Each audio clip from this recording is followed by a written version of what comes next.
Hello everyone, a very warm welcome to Ecoholics YouTube channel. I am Shruti Jha and today we are going to study about the next depreciation which we all are seeing in the current news that the Indian rupees has come to the historic all-time low up to the 85 और यहाँ पर 85 का भी mark Indian rupee ने breach कर दिया है against dollar. तो देखिए ये जो न्यूज आई है वो डेफिनेटली अगर हम यहाँ पे 2-3 मंथ्स पहले की बात करें तो I have also made a video on की वहां पर 84 मार्क जो था वो ब्रीच हुआ था और आज हम अभी खड़े हुए हैं तब 85.19 इज द टुडेज वैल्यू। अगर हम 24 दिसंबर की बात करें तो वहां पर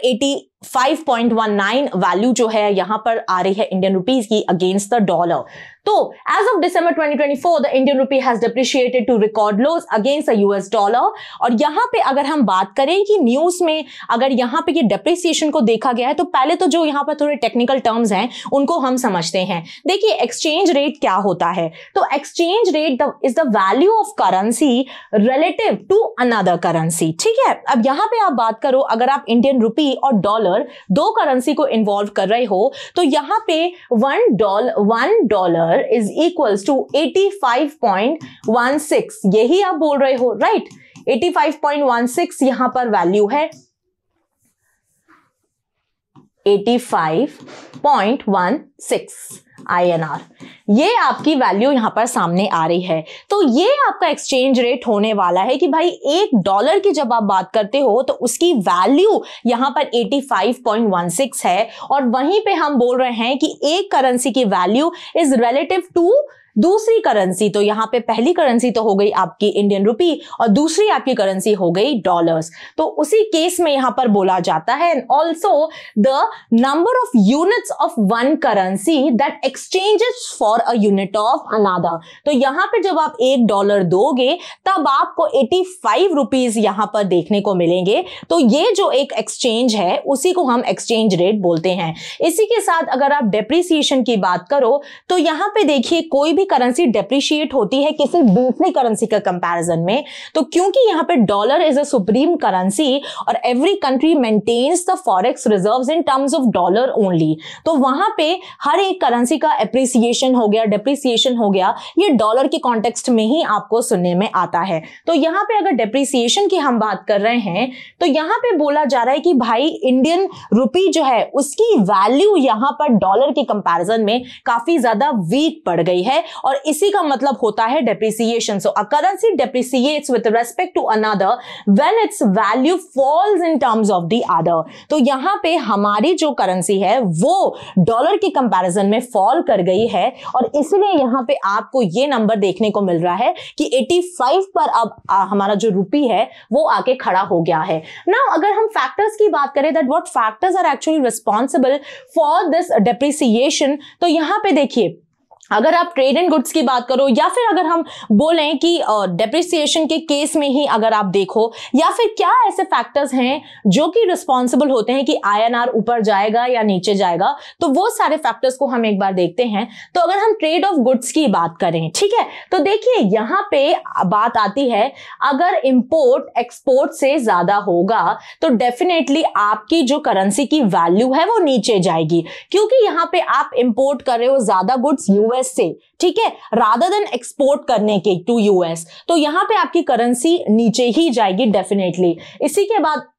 अगर आप ट्रेड एंड सर्विसेज की बात करो, अगर यहां पे इंडियंस जो हैं वो ज्यादा सर्विसेज को बाय कर रहे हैं from the US companies rather than as the US companies are buying from the Indian companies, तो वहां पे भी ट्रेड एंड सर्विसेज में एक वॉलेटिलिटी आपको दिखाई देती है। तो उस केस में भी आपका जो इंडियन रुपी है वो आपका वीक पड़ जाएगा। ठीक है, किस वे में, क्योंकि देखिए अब ऑब्वियसली इंडिया ने तो यूएस की सर्विसेज को बाय कर लिया, बट उसी कंपैरिजन में अगर हम देखें तो यूएस जो है वो इंडियन कंपनी से उतनी सर्विसेज को बाय ही नहीं कर रहा है, तो यहां पे भी एक डेप्रिसिएशन आपकी करेंसी में देखा जाता है। अब अगर आप इन्वेस्टमेंट की बात करो तो इन्वेस्टमेंट अगर आपके पास अच्छा खासा आ रहा है, अगर अमेरिकन यहां पर ज्यादा इन्वेस्ट कर रहे हैं as compare to Indians investing in US, तो यहां पे भी एक आपका अप्रिसिएशन आप बोल सकते हो कि देखा जा सकता है। ठीक है, तो इस केस में आपका रुपी जो है वो अप्रिशिएट होगा when the Americans will invest in India more more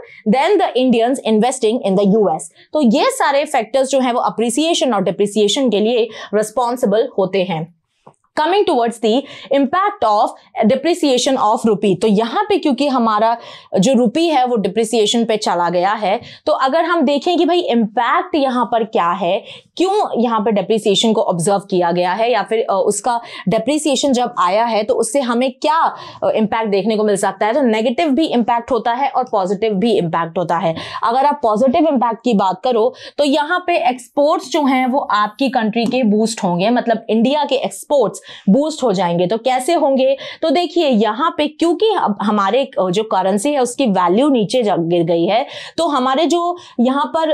import जो भी हम एक्सपोर्ट कर रहे हैं वो डेफिनेटली यहाँ पर चीप हो जाएंगे, दूसरी कंट्री में जाकर उनको चीप लगेगा यहाँ पे, क्योंकि वैल्यू इंडियन करेंसी की गिरी है, इसलिए हमारे यहाँ पे जो एक्सपोर्ट्स हैं वो यहाँ पर बढ़ जाते हैं। इसी के साथ अगर आप दूसरी चीज देखो, एक्सपोर्ट से ही यहाँ पर कनेक्ट करके देखो, तो it will also attract the foreign investment in the real estate. तो क्योंकि यहाँ पे डिप्रिसिएशन आपकी करेंसी का हो चुका है, तो यहाँ पे फॉरेन इन्वेस्टमेंट भी जो रियल स्टेट में आ रहा है वो भी काफी ज्यादा अट्रैक्ट होगा, ठीक है, टुवर्ड्स द इंडियन। यहाँ पे अब अगर हम नेगेटिव इंपैक्ट की बात करें तो सबसे पहला अगर हम स्टार्ट करें तो इन्फ्लेशन, महंगाई आपको देखने को मिल सकती है, क्योंकि अब अगर यहाँ पे अगर आप $1 की बात करो तो $1 यहाँ पे 85.19 सपोज हम अगर आज के प्रेजेंट की बात करें तो 19 अगर चल रहा है 85.19 INR, $1 की हम बात कर रहे हैं। तो क्योंकि अगर कल को आप कोई कुकी खरीदते थे वो आपको 84 रुपीज की पड़ती थी, बट आज क्योंकि हमारे करेंसी की वैल्यू नीचे चली गई है, डिप्रिशिएट कर गया है,